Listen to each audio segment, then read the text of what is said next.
La réduction du taux d'intérêt est susceptible de soutenir la croissance économique et fournir de la liquidité au système bancaire. Pollyanna De Lima, économiste chez Markit. Alors Pollyanna, la Banque centrale indienne a réduit son taux d'intérêt directeur à 6,5 à partir des 6,75% plus tôt dans la semaine. Comment évaluez-vous cette décision ? La récente baisse du taux directeur de 25 points de base est susceptible de stimuler la croissance économique en Inde et fournir de la liquidité au système bancaire. Cette mesure est destinée à faciliter la vie aux emprunteurs, encourager les banques à accorder plus de prêts et stimuler l'investissement. Les conditions monétaires ont été très tendues dans le pays ces derniers temps. L'intervention la plus récente de la Banque centrale indienne vise à améliorer les conditions de liquidité au sein du système financier. Par exemple, le ratio de réserve de trésorerie a été réduit à 90% à partir du niveau de 94%.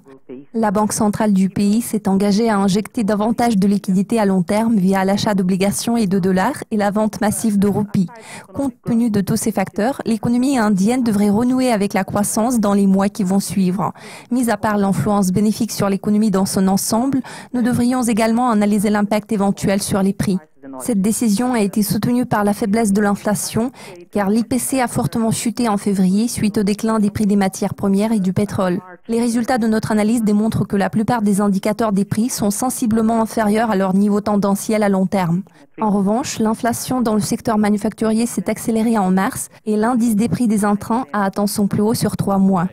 La baisse de taux devrait encourager les investisseurs et les entreprises à dépenser plus d'argent à un moment où la résistance de l'économie indienne est mise à l'épreuve. Cette réduction de 0,25 points de base sera-t-elle suffisante pour remédier aux problèmes affrontés par le pays ? Je crois que cette baisse devrait être suffisante pour contrebalancer les facteurs négatifs, vu que ce n'est pas la première réduction. Les banques ont reçu davantage de liquidités et maintenant elles ont plus de marge de manœuvre et donc elles pourront réduire leur taux de prêt de manière substantielle. Cela devrait contribuer à attirer de nouveaux emprunteurs et favoriser les clients existants qui ont des emprunts à taux flottants. Les emprunteurs hypothécaires vont profiter d'un revenu disponible plus élevé et les entreprises pourraient envisager d'étendre leurs activités.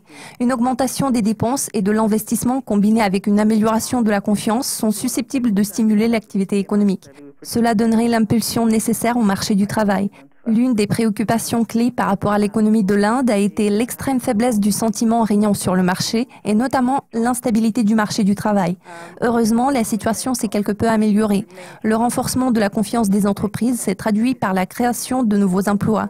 Le contexte économique global est censé rester difficile en 2016. Nous espérons que l'accélération de la demande intérieure pourrait compenser le déclin observé dans les exportations.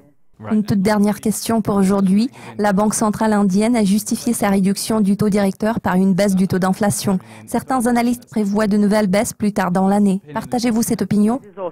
Oui, je suis tout à fait d'accord. La Banque de réserve va sûrement stimuler les pressions inflationnistes dans l'économie et les déterminer à déployer tous les efforts possibles afin de soutenir la croissance.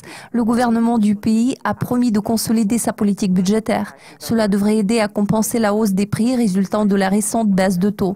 Je suis d'avis que la politique monétaire va rester accommodante cette année. Pollyanna, merci. Restez à l'affût de nos mises à jour pour être au courant de tout ce qui se passe dans le monde de la finance. À très vite.